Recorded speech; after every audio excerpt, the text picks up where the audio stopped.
Break नंतर चौफेर महाराष्ट्रामध्ये आपल्या सगळ्यांचं पुन्हा एकदा स्वागत। यानंतर पाहूया टॉप 25 न्यूज।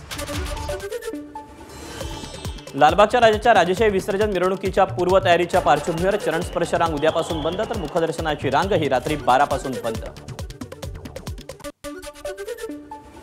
सिद्धिविनायक मंदिरात बाप्पाला अर्पण झालेल्या सोन्याच्या अलंकारांचा उद्या सकाळी 11 ते 5 दरम्यान लिलाव।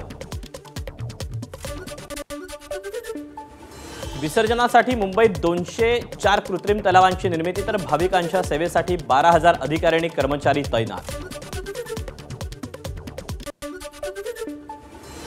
विसर्जन मिरवणुकीनिमित्त पुण्यात 17 रस्ते वाहतुकीला बंद, तर विसर्जन मार्गावर वाहनं पार्क करण्यास मनाई। पुण्यात विसर्जनासाठी पीएमपीएमएल कडून बसचं नियोजन, रस्ते बंद असल्यानं गैरसोय होऊ नये म्हणून पीएमएल बसकडून व्यवस्था। जुने नाशिक रोडमध्ये जुलूस मिरवणूक मार्गांवर वाहनांना प्रवेश बंदी, तर विसर्जन मिरवणुकीदरम्यान पंचवटीतील 6 मार्ग बंद।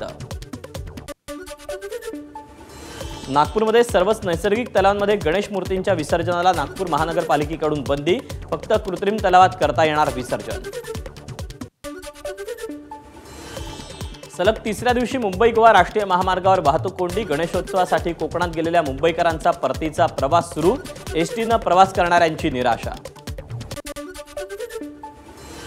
खाद्यतेलाच्या किमतीत अचानक वाढ, राज्यभरात खाद्यतेलाचे भाव प्रति किलो 20 ते 25 रुपयांनी वाढल्याचं समोर। पंतप्रधान नरेंद्र मोदी यांचा 26 सप्टेंबरला पोहरादेवीला दौरा, मोदींच्या दौऱ्याची जय्यत तयारी। रामगिरी महाराजांवर पुन्हा दाखल करण्याच्या मागणीसाठी इम्तियाज जलील तिरंगा घेऊन मुंबईला जाणार, 23 तारखेला मुंबईच्या दिशेनं कूच करणार।